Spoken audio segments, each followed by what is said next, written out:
let's kick off then. I'm Rosie McKenzie. I'm sure most people probably recognise my name, but I'm the company engagement manager for the WDI, and I will be kind of coordinating things today. But I'm very, very happy to say that we're joined by three fantastic speakers. We're really lucky to have all three of them. Firstly, we've got Helen Burns, who is the site lead management consulting partner for PwC based in Brisbane. She specialises in digital transformation, and as that is a core partner in PwC's future of work business. She helps clients successfully navigate the future of work as they grapple with disruption from new technologies, business models, regulations, societal expectations, and environmental demands. Her focus is managing the people aspects of transformation and change, using this lens to build organisational agility and resilience. So very well placed to talk through the issues that we're covering today. Al Moore is the general manager of the organisational capability and effectiveness team, and he leads a global team that addresses people and organisational issues that have high value today or would position the company for the future. His focus areas include organisation design, productivity, critical skills and talent, and engagement. He is a psychologist by training and draws upon prior experiences in international strategy and niche consulting firms. Sandra Cillier is the senior analyst in the ESG and stewardship team at Australian Super, and she works in the fund's investments team to integrate ESG considerations into their investment process and conduct stewardship activities via voting and company engagement on behalf of the fund. Sandra is Australian Super's representative on the steering committee of Investors Against Slavery and Trafficking APAC, and also sits on the board of the Cleaning Accountability Framework. Previously, she has worked for political campaigns and NFPs focused on international affairs and diplomacy in the US. So thank you very, very much, everyone. As I said, highly qualified gang to talk through things today, which is fantastic. Let's have a quick look at the agenda. So in a second, Helen is going to take us through what her team has been doing and what they've seen in their research. Then Al is going to give us an update from the Rio Tinto side, and then Sandra is going to give us a quick update from the Australian Super side.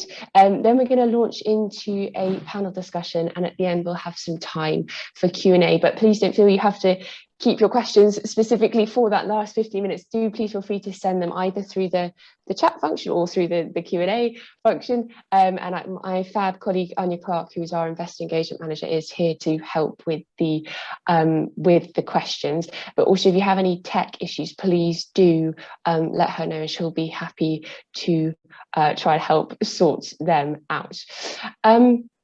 So lovely. Without further ado, Helen, I'll hand over to you, and if you could talk us through what you've been seeing, that would be lovely. Thank you very, very much. Thank you, Rosie, and good morning, I believe, to all the people on this call. It's great to be here, and it's somewhat ironic that the topic of this session is what has Australia learned from a year in lockdown and working flexibly, when my understanding is we're actually going into it more so now than we ever have because of the Delta variant. And in many respects, every image I see from Europe and North America looks a lot more free than us. So anyway, that's the nature of the world we're living in right now. It changes a lot. If you noticed before, the slide said, what have we learned about working flexibly before, during, and after the pandemic? I don't think we're after the pandemic, so I'll have some comments about that. But we're learning to live with obviously the pandemic and what that means. So I'm going to talk to you from two perspectives. One is as PwC Australia, our own company, and I'm going to share that because we pride ourselves on we try it first before we take it out to market. So I'll explain what we've done internally, and then I'll talk about some of the observations we have from the market. But of course, you've got Al and Sandra here who can also obviously tell you about what's happening in the Australian market. So PwC, before COVID, we had many, we call them, we had flexible work policies, where you could really, we even had on our signature blocks, we say everybody can work flexibly. So I might reply to you at 10 o'clock at night, but I don't expect you to reply to my email, etc. So we had a lot of flexible work practices and policies in place way before COVID came. Curiously, very few people took us up on those flexible work policies because there was all of those concerns around promotion, around being regarded well if you didn't show up in the office. So, so while we had those policies, it wasn't until the pandemic struck that we noticed, well, obviously we all went into lockdown, certainly in Queensland. So I'm coming to you from Queensland, very sunny Queensland, even though we're in the middle of winter and the temperature today is something like 24 degrees. That's winter in Brisbane.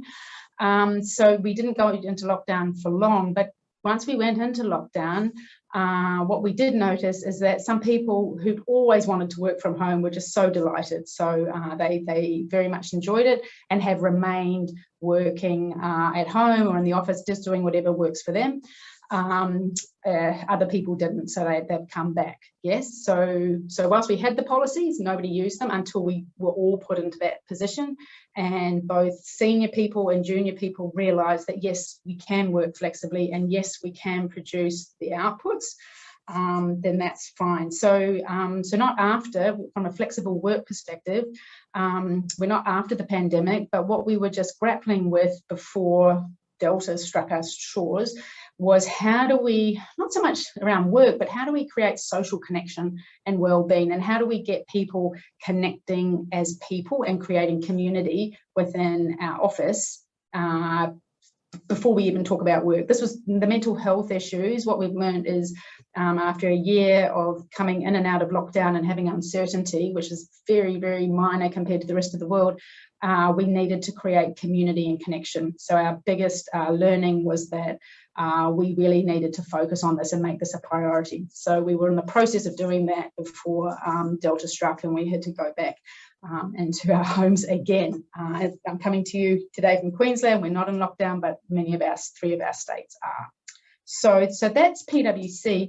What we did do, though, that I wanted to share, this was pre-COVID, is we ran actually a design jam across the whole organisation to find out what flexible work meant to each person. So we did a 24 hours.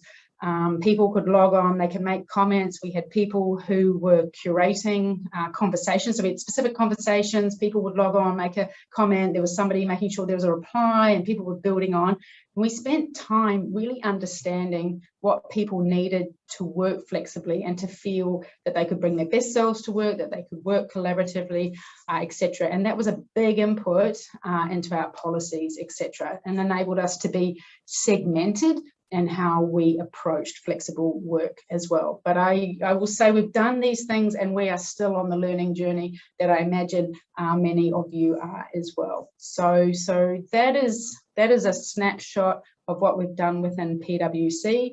The only other thing I'll mention is that we have developed a tool from a workplace health and wellbeing that we are taking to market very soon, just to be checking that, because you're not seeing people as much, how are people mentally, how are they, well, physically, but mentally mostly, so that we can be helpful and intervening sooner rather than later on some issues which we are all very much aware of at home.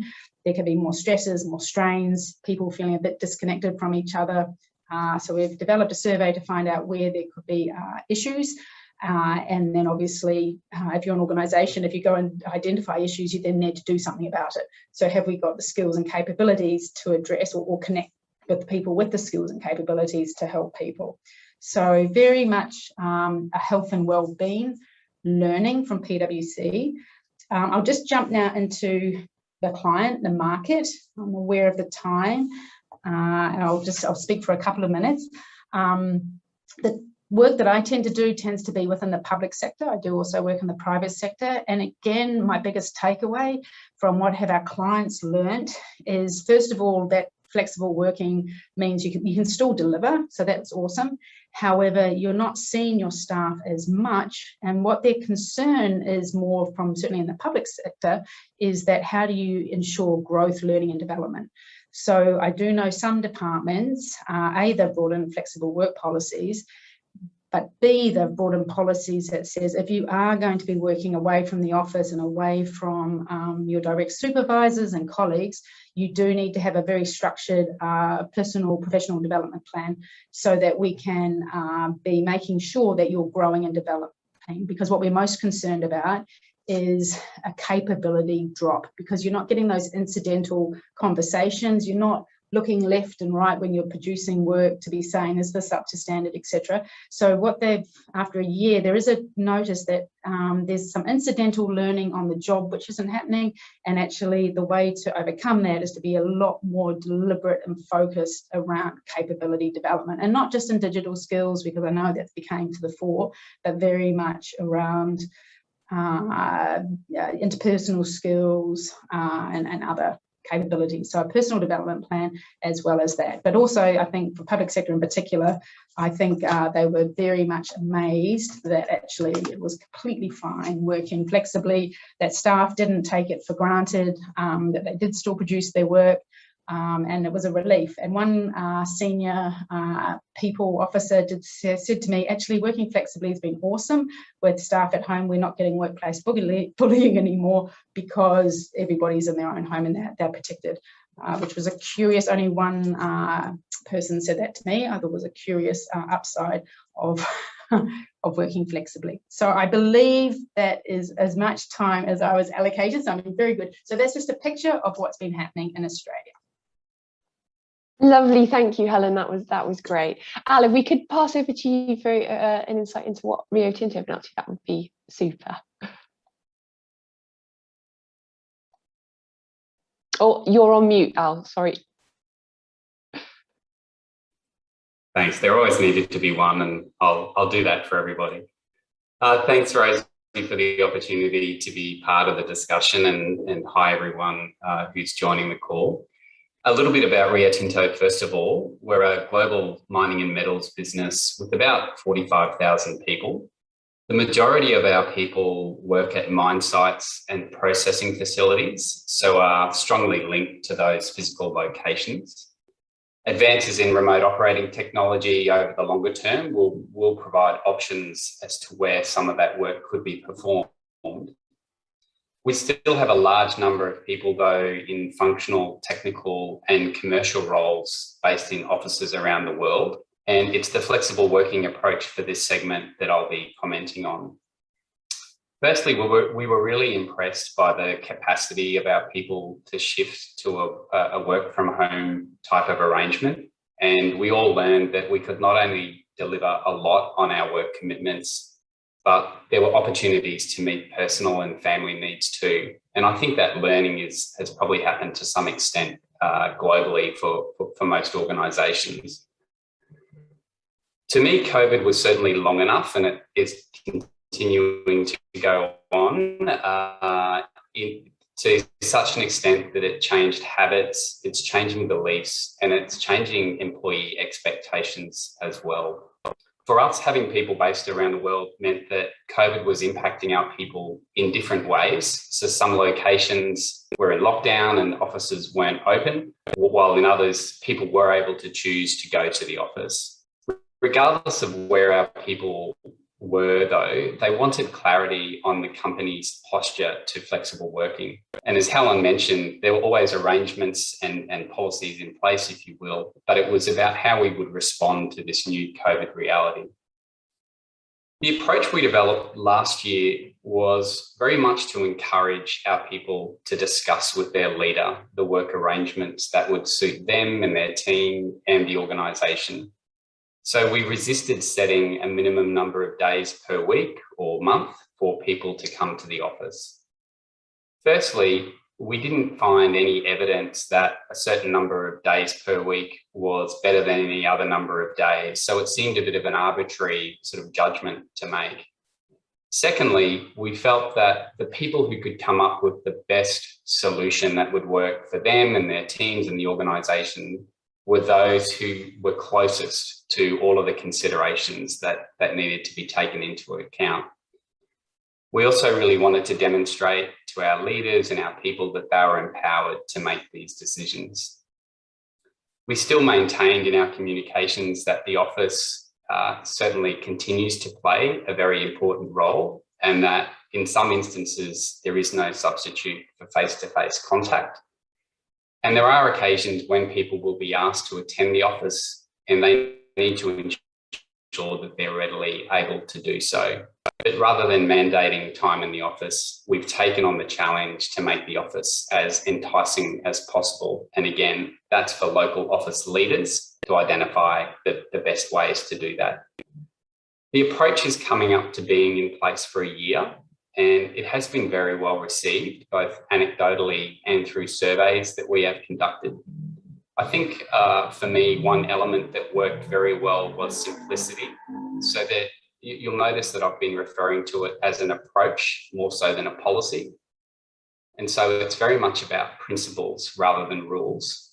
And so information about this approach is very brief, which is perhaps something reasonably new for us, but it's landed very well for the reasons I mentioned earlier.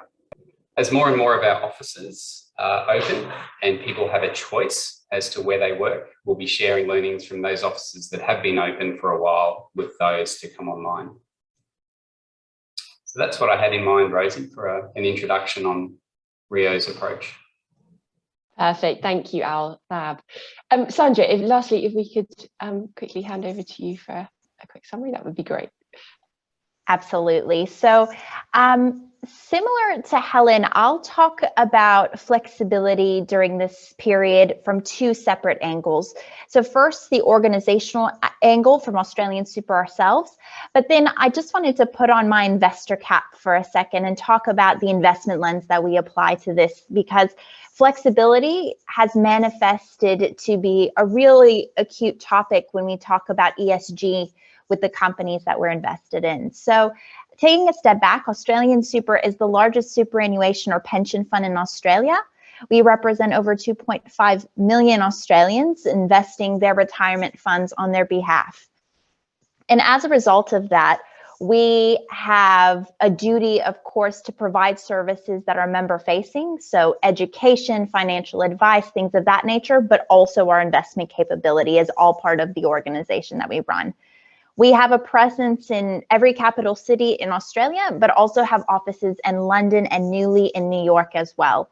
So that sort of shapes the organizational landscape that we operate in. And similar to the comments made by both Al and Helen, I think we had been gearing up for flexibility in the business for a while. And we really prided ourselves on putting that forward as an organization, allowing people to work with their direct managers to find the working rhythm that really suited them for where they were in their career, for their role and their lifestyle. So we had paved the path prior to COVID, but what COVID did was crystallize all that work and really put into focus the outcomes of that labor. So prior to COVID, I think similarly, being in sort of the investment space, many individuals for either optical reasons or career advancement reasons didn't really take advantage of flexible working. But what COVID did was put you in an environment where you were almost forced to use the tools at your disposal. And what that did was create immense opportunities for those who hadn't seized them before to find a new balance and working rhythm that suited them. And as a result, I think we've navigated the COVID environment from a staffing perspective pretty well. And it also set a new precedent prior to Delta turning us all back in lockdown. I think it set a new precedent for what hybrid working could look like for different individuals in their roles as well. So it did lay the landscape for us. And I think now that we've planted the seeds, now that we've seen that the tools that we've put in place can actually work, I think once we move out of this period, we'll have an opportunity to more fulsomely look at how flexibility is manifesting inside of the organization. Putting that aside from an organizational perspective, I think from the investment space, as an investor, as part of ESG considerations in the investment process, and particularly that S space, the way workforces are managed are an important aspect of how we consider an investment in the investment portfolio. And as part of company engagements that we have with our investee companies and assets, we've asked these questions of companies for a while. Are you investing in technology? What does your first workforce actually look like? Are you adapting to suit the needs of the workforce that you're growing over the long-term horizon? And I think asking those questions and considering that as part of the investment decision-making, when we got into the COVID period, we saw that a lot of those companies who had made that investment early on actually also reaped the benefits during those crunch times, because they were able to take advantage of the tools that they have already in place and also nurture their workforce. Now, there is no silver lining to this. I think COVID is going to be with us, and it's, especially in Australia, it's going to rear its head for a while yet. So we still have yet to see, particularly in an investment context in this country, how all of these S-factor issues will emanate. But one thing is for certain, as part of a broader conversation around treating your workforce equitably and giving everyone the opportunity to grow and prosper in their roles, flexibility definitely has a role to play. And so I guess both from an organizational perspective and how we're engaging with our investments, I think this piece will continue to be a crucial part of our thinking going forward. So I think that sets the stage for where Australian Super is at, but I'm sure we're going to unpack more in the conversation as we go. Thank you, Sandra. Thanks, everyone. That was really good context setting for everyone. Lovely. So let's dive into some of these questions then that we'll tackle together as a panel. So I think all of your pieces there gave us some really good insight into what the good things have been and also some of the challenges. So I think that the main challenges, and I'd like to kind of dive into them in a bit more detail. It sounds like the main challenges have really been the fact that from a mental health well-being perspective, that's harder to monitor because people aren't together, that different roles need different flexibility and will need good management of those different aspects. As Al says, people, functional roles need to be on the ground versus people in the office. And then I suppose thirdly, what we do to make sure it is actually a fair process. Is that a fair summary? I don't know, Al, is there anything else that you think that we should take away as the main challenges to that? I think it is a good summary.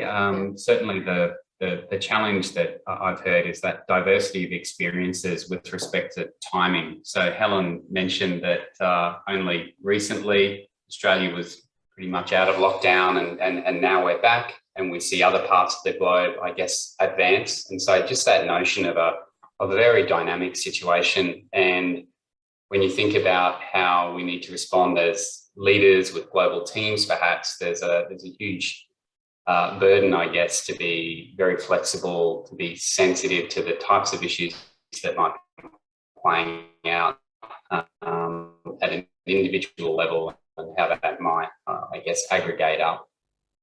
Mm-hmm.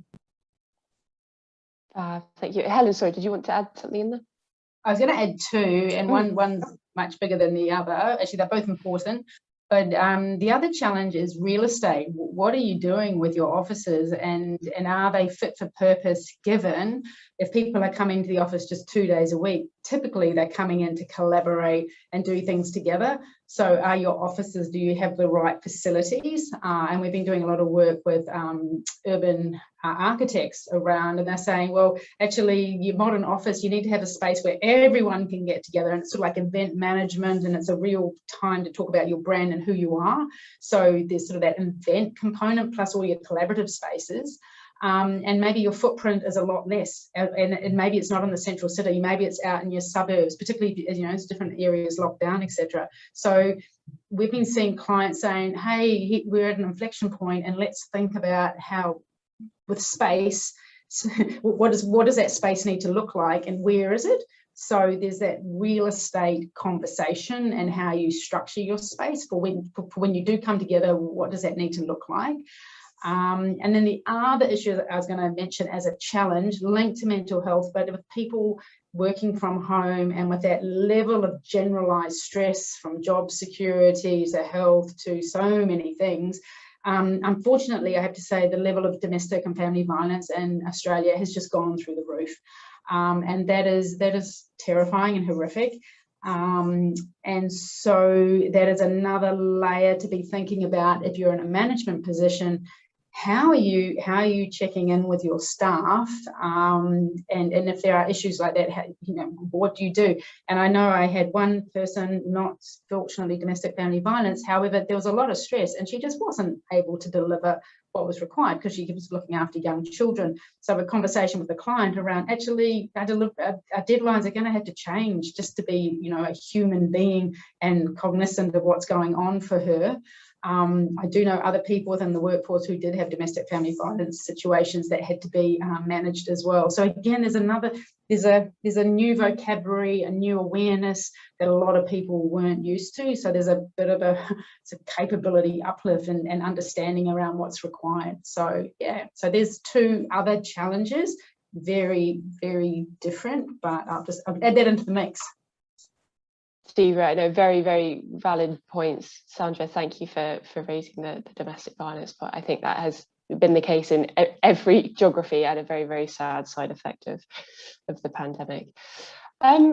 Lovely. Okay, let's move on then to whether we think flexible working can. I mean, I think both Sandra and Al touched on this in their introductions.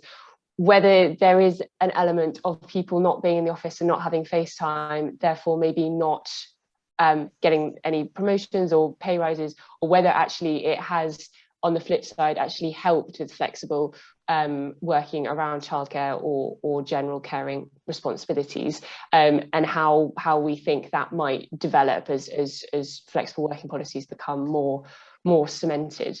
So Sandra, maybe we could go to you first this time. Yeah, absolutely. So I think it's a really interesting one, right? Because traditionally the workforce kind of had this aura of out of sight, out of mind. But as more and more people come into the flexible environment, take advantage of it themselves, that changes the precedent completely, because cognitively, the way you conceptualize work and life changes.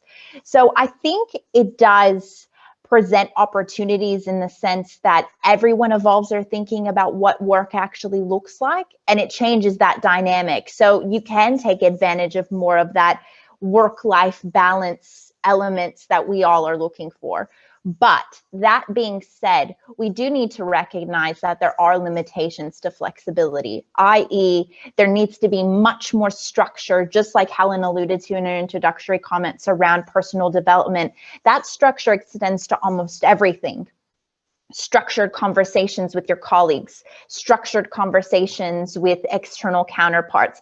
Everything has that structure to it, and you lose sight of those intangible learnings that could come just from being in the atmosphere and the ambiance around, physically around colleagues or the work environment. So I don't think, and I hope someone on this call or someone who's going to watch this in the future maybe has the answer to it, but I don't think anyone has really found the key to solving for that yet. And that's a really hard element of it, because as we know, promotion, growth, learning in a career environment is often guided by those intangibles about the experience, particularly when you're earlier in your career. Having that leadership influence in your orbit is really, really important. So I think there needs to be some sort of solution there, whether it is very fixed conversations where you get that touch-based time, but it's important to nurture that a little bit more. But it's a difficult nut to crack in terms of, getting those intangibles, and then what are the flow-on effects for actual promotion and growth. I don't think we've solved it yet, but it's one I think that most organizations are thinking about actively. Thank you, Sandra. Al, I don't know if there's anything you wanted to add to that. I think it's a really good point. I think being able as an employee to get the most out of what an organisation can offer in terms, whatever that might be for you, it could be learning, it could be promotion, whatever the case may be. But it's always taken an effective read about how the organisation functions. And I think Sandra's made a really good point that our traditional notions of how organisations function and how to succeed is changing. And I don't think it's really settled yet. So that's one comment I'll make. The second one is I think this brings in a really important idea about inclusion, which to me is not so much about where you're located, but it's about being part of a process and thinking, have we got the right people here? Have we got all the people that we need to in this conversation, be it a virtual one, be it one in the office? And then it's taking steps to either pause the conversation to bring that person in, updating that person, whatever the case may be, but those sorts of behaviours to make sure that we've still got that connectedness and we've still got that, I guess, level of performance through our discussions, and we're not relying upon being somewhere. We're more relying upon people thinking about who ought to be in that conversation and making sure they are. So that's about inclusive behaviour rather than location. Yeah, I think you're absolutely right. If this has meant there's a more conscious effort to be more inclusive, that's got to be a good thing. And Helen, I think when we talked about the call beforehand, I think you actually said it's been quite nice to see quite senior people taking more responsibility for children and getting more involved in school activities, etc. I don't know if that's something that you wanted to talk about. Yeah. I'll share that. A really curious observation I've noticed, particularly with young men with young children.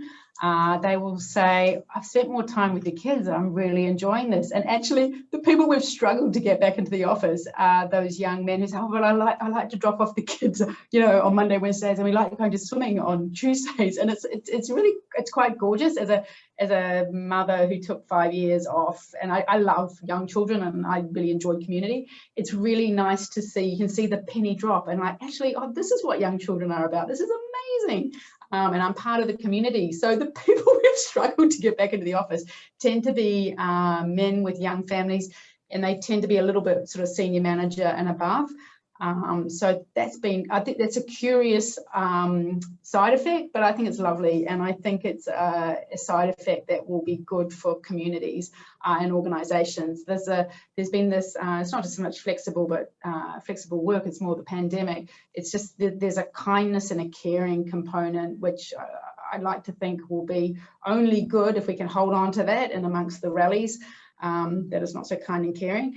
Then that would be gorgeous to see. But yeah, no, a curious thing I've seen with chaps, and definitely within the chaps. I haven't seen the women say, oh, it's great to be with the children more. It does tend to be more male, but it's because I think previously they thought, yes, we called it all roles flex, that was the name of our policy. They thought, or even paternity leave, no man took it because they thought it would actually impact them negatively for promotion. But now that everybody's doing it, there's a whole new world opening up, which is really, really nice to see. So I'm happy about that. I'm curious to know if Elle and Sandra saw similar things, or is that not the case? I think it brings up a really good point about shared experience, and going back to Al's point of inclusiveness, right? It's that when we're in close proximity to all these different situations. So traditionally, if it had been that gender divide between work and home, now being in that same proximity in that environment, you can learn from that environment, nurture that, and try to factor that into your life. And I think that's just a common play of trying to find that balance between all the components that make us function at our highest degree. Because ultimately, what every flexible policy is trying to do is trying to get the best of you, to nurture your talent, for you to excel forward for the benefit of yourself and for the organization. So it's in everyone's interest to get that inclusive experience for you so you can deliver accordingly. So I think if it's either guys taking care of the kids or women being able to park a few things and come into the office when we get to in Australia to do some more collaborative things, or the trade-offs between when you're working or how you're working to best fit you, I think all of those come together and create a really inclusive environment like Al was alluding to. Fab. Lovely. So we've got a few minutes left for this slot. So I think I'm going to move to looking more forward thinking and what we think the future of flexible work has or might look like. I think we've all kind of agreed that things haven't settled yet, and nothing is concrete, and that everything is still very much in a state of flux. But ideally, what are the things that we would like to be fully cemented and we would like to take forward? Helen, should we come to you first for that one? Sure. So what we would like to take forward, as I said, we had the policies in place, but what we have now is an acceptance that flexibility is completely fine, and to get the most, in order, picking up on Sandra's point, for people to bring their best selves to work, design for it. Design for some people working from home, some people working from a cafe, whatever it needs to be. So, for example, when we kick off engagements, part of our mobilisation is, where do I work best? What's my situation? La, la, la, la. And we actually have that conversation up front with any engagement, and that's with the client and with our own team. So that designing for flexible work, both in your ways of working, but also thinking through your locations and what that's going to look like. And then the second one is actually more with the clients, because we have a lot of government clients in particular who say, look, if I can't see, like, because they never trusted their workforce, they certainly didn't trust their consultants. So what we enjoyed through the pandemic was, we said, we obviously can't be in the office, and all of a sudden this wonderful thing called trust occurred, and everybody did deliver and did do the work and did meet, etc. So that broadening was awesome, and particularly in Queensland, we were able to access the national and global market more easily. So we were able to access those skills and capabilities. It didn't have to be face to face.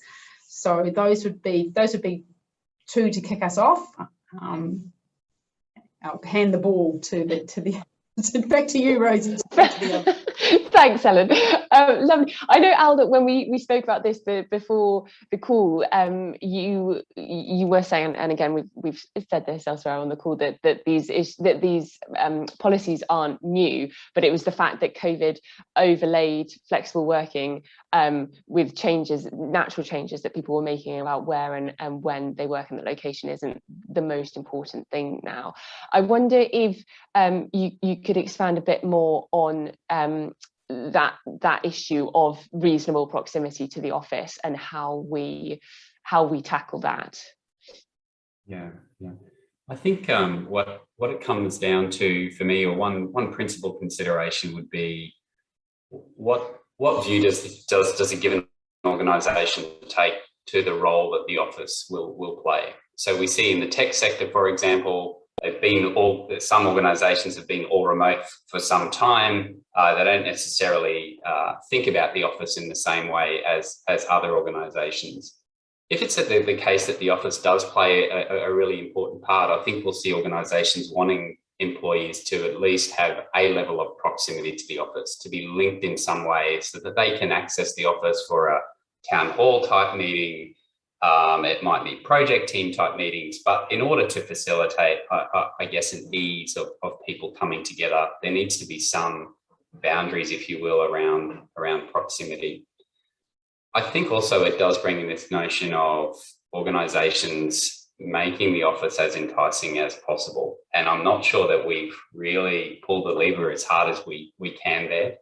I was having a conversation last year with a global commercial property firm, and they were telling me about an organisation they're aware of that had an arrangement with their people to say, if you bring in your washing on a Monday, we will have it clean for you by the Friday. And so it encouraged people to come into the office at the start and the end of the week, which is when they were noticing people were tending to work from home.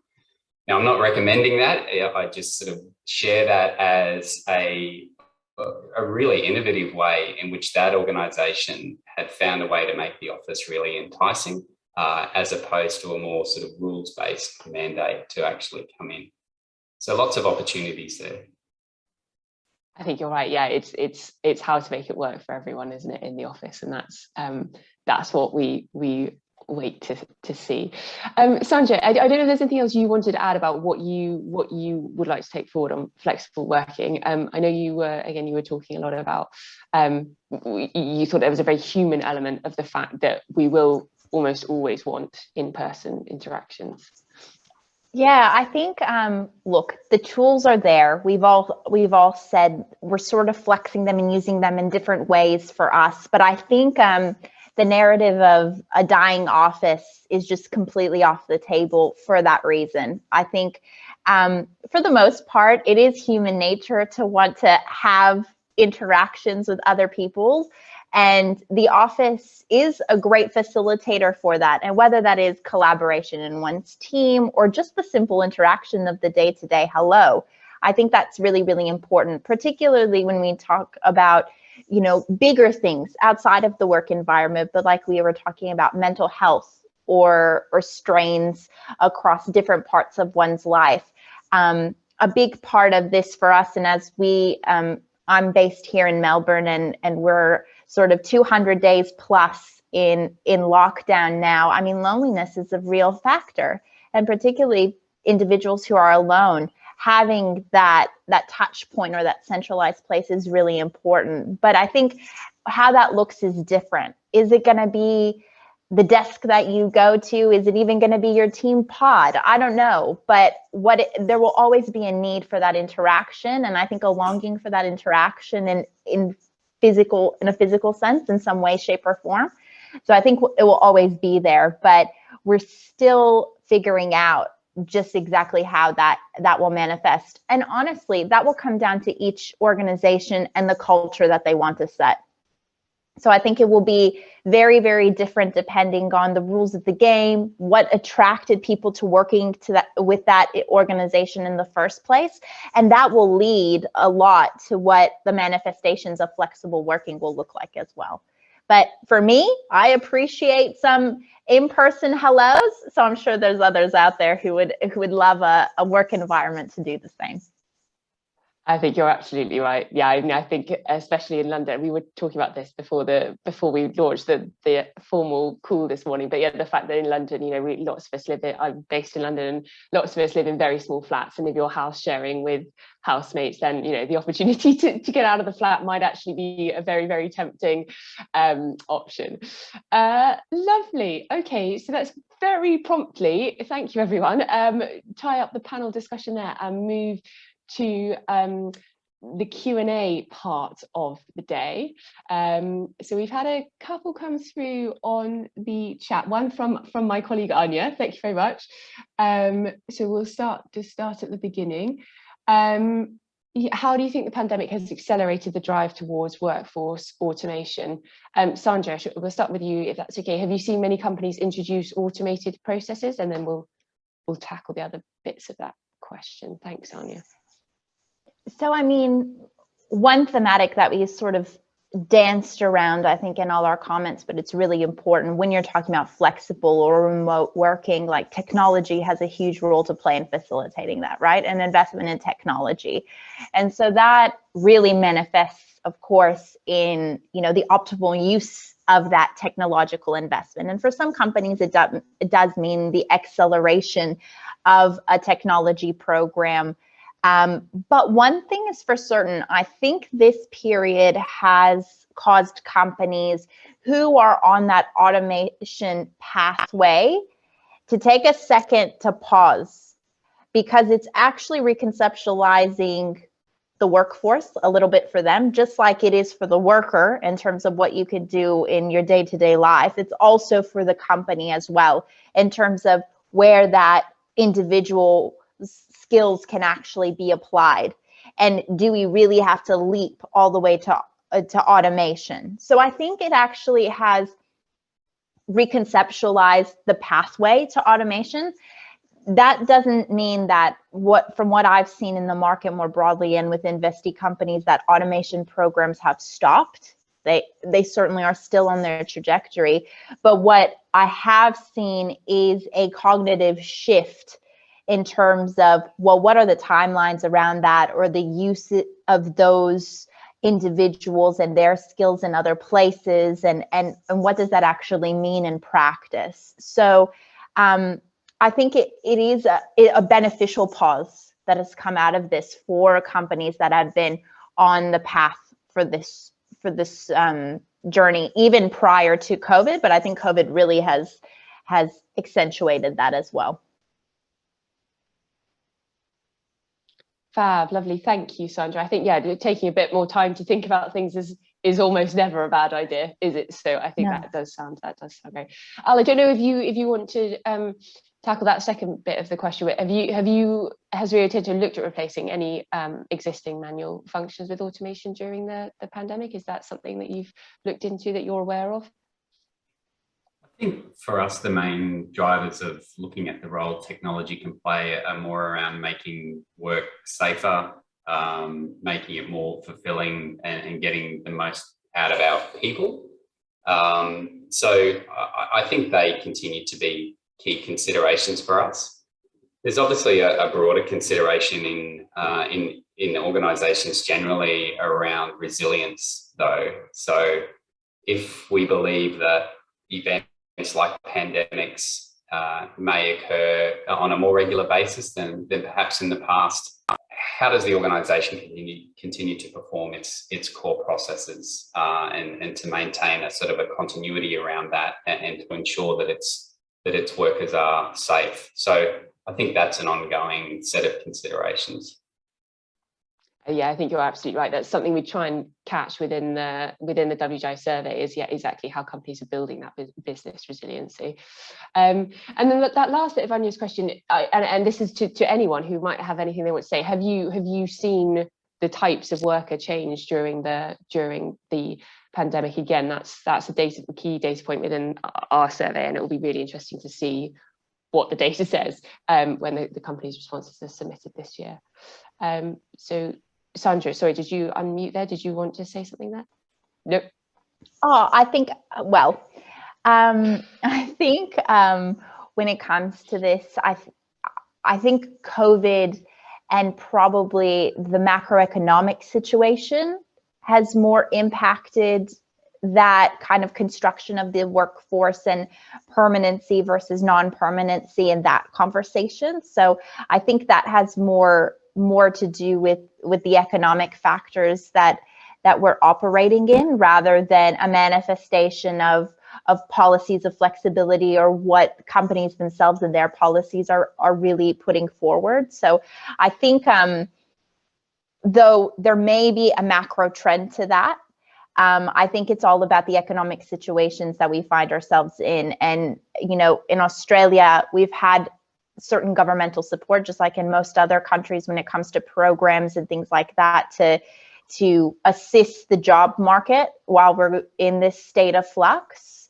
But it's to be determined what happens after this, just like the situation would be in the UK or the United States coming out of this and going sort of that step beyond COVID, and what that looks like for business functionality. So to more poignantly answer the question, I don't think it's organizational policies themselves. I think it's just the macroeconomic environment that we find ourselves in that really impacts. Yeah, sorry. I was going to say, I totally agree that that's our experience as well. And curiously, before COVID, there was definitely a push towards automation, etc. And the conversation about the future of work was all around where will the people be, and robots, etc. And then that went on pause. And what's curious is people, because there's definitely a push for digitization, and automation is usually linked after that. What I'm noticing with clients is, again, that care thing, and saying, well, we do need to make sure people are in jobs and feeling connected to community and purpose, etc. So there's that sort of that ruthlessness that definitely was there before COVID in regards to cutting costs, and we'll bring in this, we'll automate this, and then we'll reduce headcount, and that will free up whatever. one client in particular, we're bringing in a procurement platform and we're automating all sorts of processes. And I've noticed him within a year go from, oh, well, I don't think we need to be that brutal and we need to just step back a little bit. And, you know, people haven't been able to maybe visit their sick relatives, people have lost people. We just need, so the appetite for the sort of automation and job change that I saw pre-COVID, I'm not seeing it as much there. Now, I'm very Queensland centric, so I'm not sure if the other states, and I think we've been able to do that because so much government money got pumped into the economy, so that urgency to be cost focused, it was just relieved a little bit. So, you know, remember we're in that sort of macro environment as well at the moment, but a lot easier in regards to impacts on the workforce and being more gentle around any transition and talking about glide paths, gentle glide paths as well. No, I think you're absolutely right. There's so many moving parts with this, and as government aid eases off in lots of places of the world, I think that'll be the real telling point as to how things actually evolve, because yeah, exactly, that's what's happening here in the UK, and they're wrapping up the government funding, so we will see how that affects people. Lovely. I'm going to skip one question there because it's another one from Anya, which we can come back to. Thank you, Anya, for sending it through, but we've had one straight through to the hosts and the panelists, which is for Al. The audience member would like to hear how operations are being managed, noting that it's a slightly different environment than in an office. I don't know if you'd like to expand on that for us. Sure, thanks for the question. There's three things I'll mention in relation to this. So if you think about a traditional mine site, often they're quite remote locations, and they are concentrations of people, so that they're their own environment, if you will. One of the approaches we've taken is to be very mindful of people coming onto site, making sure that they are symptom-free. Many will have gone through some sort of preliminary testing, so that we can help to ensure that they're safe, and if they do need follow-up testing and care, that they can access that. So testing's been one piece of that scenario. The second one has been around rosters. So certainly when COVID was really ramping up, there was an adjustment to rosters to minimise the amount of travel back to larger population centres, and therefore reducing the potential for COVID to come onto site. And then the third piece I'll mention is that we are very actively supporting government campaigns in different parts of the world around rolling out the vaccine. So we recognise that is just such a crucial pathway for us to get on top of COVID. And so we're very pleased to be actively supporting vaccine initiatives. One example is in Western Australia, where we're making it very easy for our employees and their families and our contractors to gain access to the vaccine. That's great, thank you, Al. Yeah, I can imagine in many ways, lots of the sites are almost kind of microcosms of the wider country and the wider world. So yeah, really interested to see how you're handling those aspects of it. Lovely. I think then we have got one. We could go back to Anya's one around some companies cracking down on remote or non-domestic working, and how they're insisting that people do come back into the office. Is there anything you've seen in your experience around good practice on that, and companies actually being quite understanding? Is there anything you'd like to pinpoint that we haven't already covered elsewhere? I can add something. Yes. Lovely, thank you, Helen. Yeah. Too. We were just starting to have those conversations with clients around bringing people back into the office. What are the boundaries in regards to legally, what can you demand? or request, and also, and we've touched on this already, how do you make it worthwhile for people to turn up? Because I've heard somebody say the other day, the war for talent's over, talent's won. So organisations are in a position where they really do need to be pleasing their workforce. So if you're going to say, we expect you to be back in the office, it needs to be a place that's actually of value, etc. So definitely, we were just out to have that conversation quite seriously and put out a point of view into the market. And certainly within the Brisbane office, certainly all the partners were saying, right, we've got to get people back into the office, we've got to get them connecting, because it's that intangible connection that's our secret sauce that enables us to be more than. And we, all of us, were noticing a lack of that connection. So we just hit pause. Like I say, Delta, we had to just hit pause. So afraid I can't say anything else at this point, but we'll have something to say soon. Not sure what Elle and Sandra have seen. I don't know, or Sandra, if there's anything you do want to add there, no problem if not. I'll just say one from the UK perspective. I think that apparently the civil service are being very strongly encouraged to return to the office to try and stimulate, inner city, the City of London, the City of London economy, or maybe have their pay cut, because they obviously have a London premium, and I think that it sounds like there might be a chance that if they don't come back, then they might lose that. I don't know whether that will happen. I'm sure there will be a massive uproar against it, so we will see. Sandra, sorry, did you want to add something there?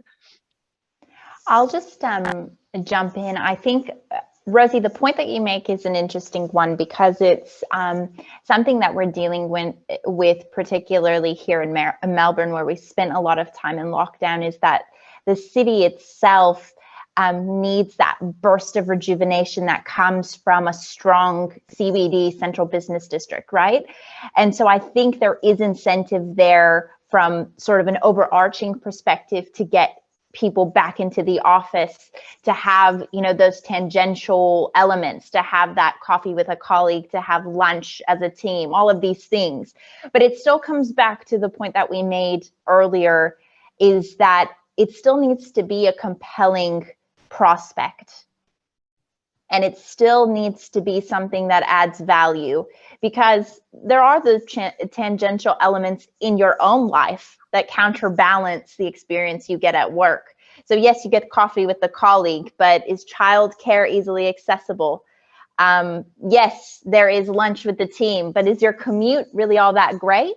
It's all of these things that you have to sort of understand as an organization, as a business, and try as much as you can to create that really compelling cost benefit, to where it ultimately is beneficial for that connectedness, for that idea of getting people in the same room to be able to collectively make decisions. I think that still needs to happen. So I see from a city perspective how maybe that could be, there is definitely a need and a want for people to come back to the office, but ultimately it's about, again, what do you get? What's in it for you? And hopefully we create great places of work where, however you want to do it, when you get there, it's going to be a great experience for you, like it was prior to this for most others. But I think it's just that level up now that we can really seize.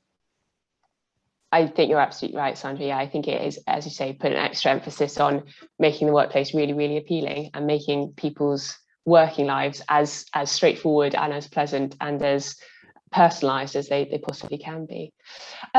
Lovely. I'm going to pause there, or finish there, because I think we've gone 1 minute over, but I just want to say thank you so much to all three of you. I know it is a tricky topic, so thank you very much for your transparency and your openness and your honesty. Thank you to the audience for your questions, and Anya for your help doing all the tech side of things. We'll put the recording up on the website, so please do feel free to watch it again or send it around to colleagues or anything like that. But have a lovely Tuesday for those of you based in Monday for those based in Europe, and a lovely evening to those of you based in Australia. Thank you very, very, very much. Thank you. Bye.